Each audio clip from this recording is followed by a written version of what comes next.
Current affairs की इस class में आपका स्वागत है। यह क्लास आपकी सभी आगामी परीक्षाओं के लिए उपयोगी रहने वाली है। SSC, CGL, CPO, CHSL, railway exams और डिफेंस एग्जाम्स सभी के लिए। हमारी इस क्लास का आज का पहला प्रश्न, हाल ही में किस कंपनी ने विश्व का सबसे छोटा सुपर कंप्यूटर बनाया है? विकल्प है chat GPT AI, perplexity AI, deep seek AI या एनवीडिया। तो इसका सही जवाब है विकल्प डी, एनवीडिया। एनवीडिया ने हाल ही में सबसे छोटा सुपर कंप्यूटर बनाया है जो एआई पे आधारित है, एआई की मदद से चलने वाला है। ये एनवीडिया के द्वारा बनाया गया है। नेक्स्ट क्वेश्चन है, भारतीय पर्यटकों के लिए कौन सा देश यूपीआई भुगतान सुविधा शुरू करेगा? विकल्प है इजराइल, जापान, मेडागास्कर, नेपाल। तो इसका सही जवाब हो जाएगा विकल्प बी, जापान। जापान के द्वारा भारतीय पर्यटकों के लिए यूपीआई भुगतान सुविधा शुरू की जाएगी। तो अब जापान की मुद्रा के बारे में देख लेते हैं। जापान की मुद्रा को येन कहा जाता है, राजधानी टोक्यो है। बैंक ऑफ जापान येन को निर्धारित करता है। 1000 येन के मुकाबले, मान लो ये 1000 येन है, तो भारतीय रुपयों में इसकी कीमत जो है 590 रुपये होगी। ये भारतीय रुपये का सिंबल इस तरीके से, जबकि जापानी येन का सिंबल इस तरीके का है। ये जापानी येन का सिंबल है।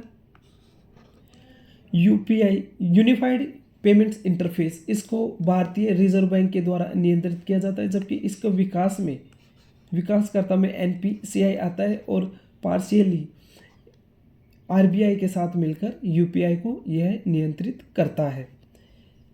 रियल टाइम पेमेंट के लिए इसको यूज किया जाता है। नेक्स्ट क्वेश्चन है, हाल ही में विश्व के सबसे ताकतवर रॉकेट का 11वां सफल परीक्षण किया गया है। इसका नाम क्या है? विकल्प है फैल्कन हेवी, स्टारशिप, लॉन्ग मार्च 9, एनर्जिया। तो इसका सही जवाब हो जाएगा विकल्प बी, स्टारशिप। स्टारशिप का यह 11वां परीक्षण था। एलन मस्क की कंपनी, इलॉन मस्क की कंपनी के द्वारा यह परीक्षण किया गया है और इसको बनाया गया है चंद्रमा,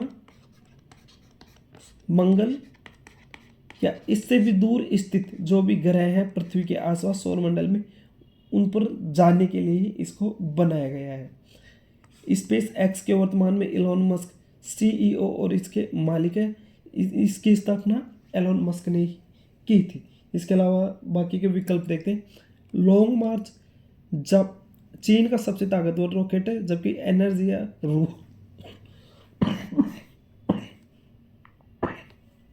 रूस का। नेक्स्ट क्वेश्चन, हाल ही में 14 अक्टूबर को कौन सा दिवस मनाया गया है?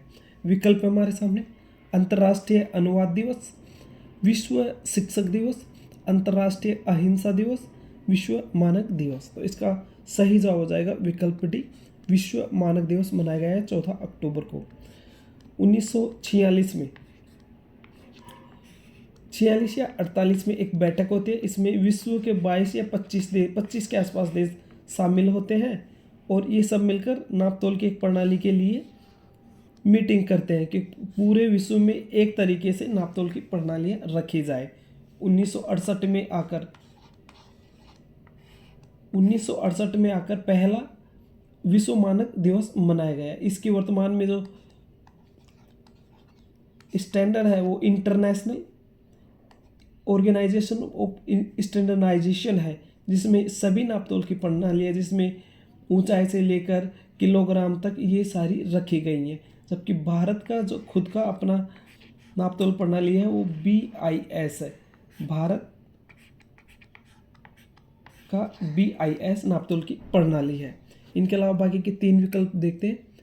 अंतर्राष्ट्रीय अनुवाद दिवस 30 सितंबर को मनाया जाता है। विश्व शिक्षक दिवस 5 सितंबर को मनाया जाता है, जबकि अंतर्राष्ट्रीय अहिंसा दिवस 2 अक्टूबर को मनाया जाता है। 5 अक्टूबर को विश्व शिक्षक दिवस और अंतर्राष्ट्रीय अहिंसा दिवस 2 अक्टूबर को मनाया जाता है। इसके अलावा 4 अक्टूबर को विश्व पशु कल्याण दिवस मनाया जाता है।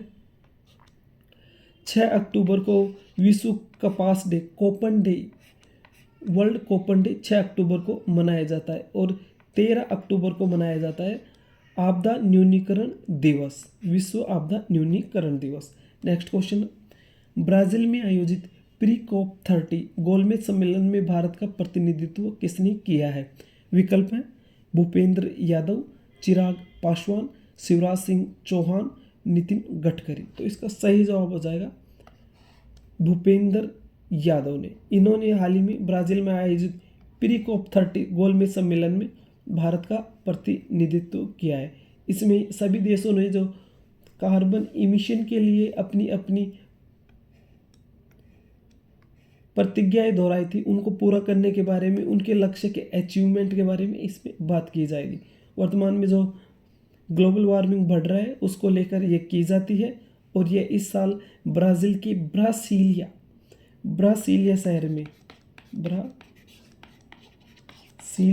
शहर में इसको आयोजित किया जाएगा। वर्तमान में ब्राज़ील के ऊपर अमेरिका ने 50% टैरिफ लगा रखा है और भारत के ऊपर भी इसमें 50% है, जबकि चीन के ऊपर इन्होंने 100% टैरिफ अमेरिका के द्वारा लगा दिया गया है। और अमेरिकी राष्ट्रपति हमेशा ही ग्लोबल वार्मिंग से जुड़ी हुई चीज़ों का विरोध करते हैं। नेक्स्ट है, हाल ही में किसने 11वां प्रोफेशनल स्क्वैश एसोसिएशन टाइटल जीता है?